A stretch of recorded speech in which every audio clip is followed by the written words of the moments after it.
प्रिय छात्रों, नमस्कार।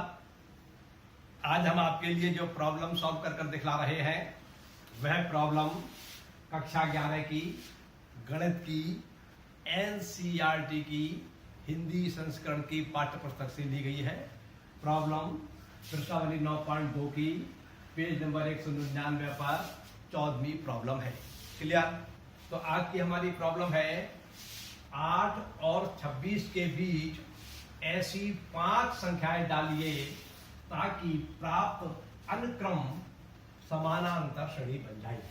एक बात तो ये है कि पुस्तक में जो यहाँ पर संख्या दी गई है वह 5 दी गई है। पुस्तक में लिखा हुआ है 5 और 26 के बीच ऐसी 5 संख्याएं डालिए ताकि प्राप्त अनुक्रम समानांतर श्रेणी बन जाए। लेकिन उत्तरमाला में जो उत्तर दिया हुआ है वह 5 से नहीं आएगा, 8 से आएगा, इसलिए मैंने 5 के स्थान पर 8 कर दिया है। यदि आप उत्तरमाला को सही ना मानते हुए, आप प्रश्न को सही मानते हुए 5 से करेंगे तब भी प्रश्न हो जाएगा, लेकिन मैंने उत्तरमाला से उत्तर मिलाने के दृष्टिकोण से यहाँ पर 8 कर लिए हैं। ये आपको जानकारी होना चाहिए। देखिए, ऐसा है, आपके लिए एक संख्या तो दी गई है 8 ये, और एक संख्या दी गई है आपको 26। क्लियर? अब आप इसके बीच में 5 संख्याएं डालना चाहते हैं, तो हमने 5 संख्याएं मान ली A1, A2, A3, A4, A5। अगर हमें प्राप्त अनुक्रम गुणोत्तर श्रेणी में लेना होता तो हम उसको G मानते। संख्याएं जो डालनी होती उसे G1, G2, G3, G4, G5 इस प्रकार से मानते हैं।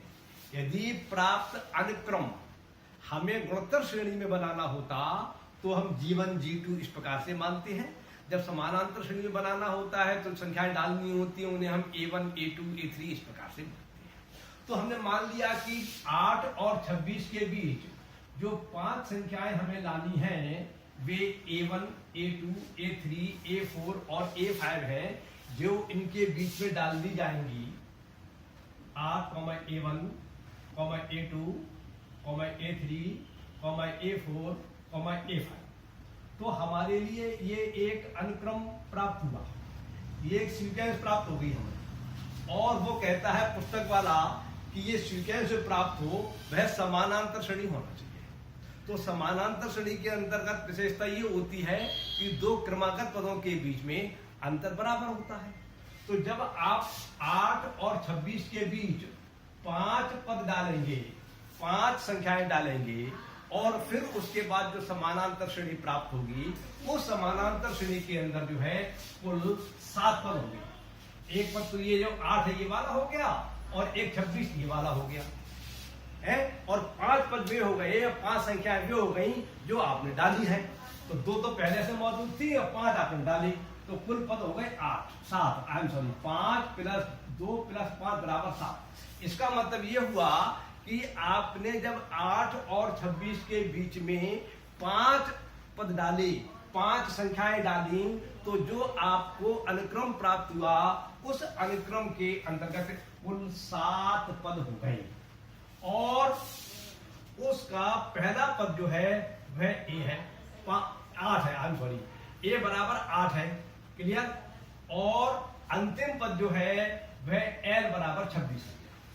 अब ये चूंकि समानांतर श्रेणी है, और समानांतर श्रेणी की जो विशेषता होती है वो ये होती है कि 2 पदों के बीच में अंतर बराबर होता है, और हमें इन 2 पदों के बीच में कितना अंतर रखा जाए ये ज्ञात करना है। ये अगर ज्ञात हो जाएगा तो काम चल जाएगा। तो हमने मान लिया कि माना ये जो श्रेणी प्राप्त हुई इसका सर्वांतर D है। तो अब हमें D का मान निकालना है। इसका मतलब हमें प्रथम पद दे रहा है A बराबर 8 के, अंतिम पद L बराबर दे रहा है 26 के, और श्रेणी के अंदर कुल पद N बराबर दे रहा है 7 के। हमें D का मान निकालना है। अब हम एक सूत्र जानते हैं, समानांतर श्रेणी के लिए अंतिम पद L बराबर होता है A + N - 1 × D। जब हम इसके अंतर्गत 1, 2, 3, 4 राशियां हैं, 3 राशियों के मान हमें ज्ञात हैं। एक तो इसमें A है, एक N है, एक D है, एक L है। ए बराबर ज्ञात है हमें 8 के, n बराबर ज्ञात है 7 के, n बराबर ज्ञात है 7 के, और l बराबर ज्ञात है 26 के। ये सभी मान लगा देंगे तभी हमें d का मान प्राप्त हो जाएगा। जब d का मान प्राप्त हो जाएगा फिर जो संख्याएं हमें मालूम करनी है वे आसानी से ज्ञात हो जाएंगी। इसके लिए सूत्र हमने एक l के स्थान पर 26 लगाया, a के स्थान पर 8 लगा दिया, n के स्थान पर 7 लगा दिया, d वैसा का वैसा लिखा दिया और ये प्रश्न सूत्र का आ गया। तो हमें फल प्राप्त होता है 26 बराबर 8 प्लस 7 माइनस 1 इंटू डी। और इसे सॉल्व करेंगे तो इसको सॉल्व करने के बाद हमें d बराबर 3 प्राप्त हो जाएगा। ये आप सॉल्व करना जानते हैं, ये तो बहुत छोटे क्लास की बात है, कक्षा 7 की 8 की बात है, ये आप सॉल्व कर लीजिए, ठीक है ना। इस प्रकार से आपको d प्राप्त हो गया। अब प्रथम संख्या जो आपकी ये है इसमें और इसमें d का अंतर होगा, इसलिए प्रथम संख्या a1 बराबर हो गई a प्लस d अर्थात 8 प्लस 11। 8 तो ये थी, 3 और जोड़े जाएंगे तो 11 मिल जाएंगे, और इसमें 2d का अंतर होगा।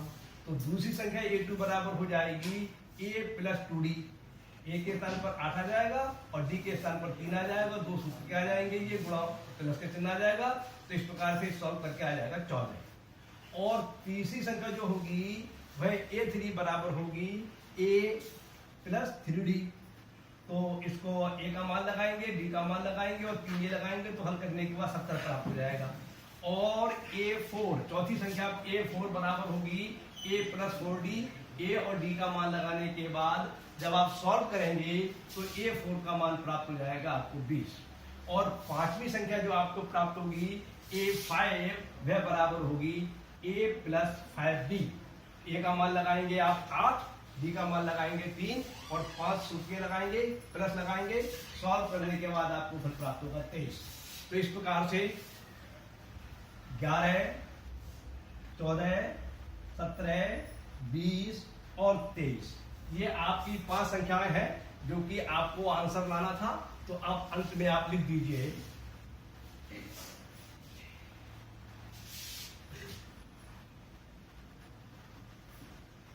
अभीष्ट संख्याएं 11, 14, 17, 20 और 23 है। इस प्रकार से ये प्रश्न आपका सॉल्व हो जाता है। आप प्रश्नों को नियमानुसार करिए, आपके सभी प्रश्न सही जाएंगे। प्रश्न को हल करने से पहले प्रश्न को पढ़िए, समझिए क्या प्रश्न में दिया हुआ है, क्या पूछा गया है, किस चैप्टर का प्रश्न है, कौन कौन से सूत्रों का सहारा लेना पड़ेगा। इस प्रकार से ये प्रश्न सॉल्व हो जाता है। मैं अपनी बात को यहीं समाप्त करता हूँ। नमस्कार, धन्यवाद।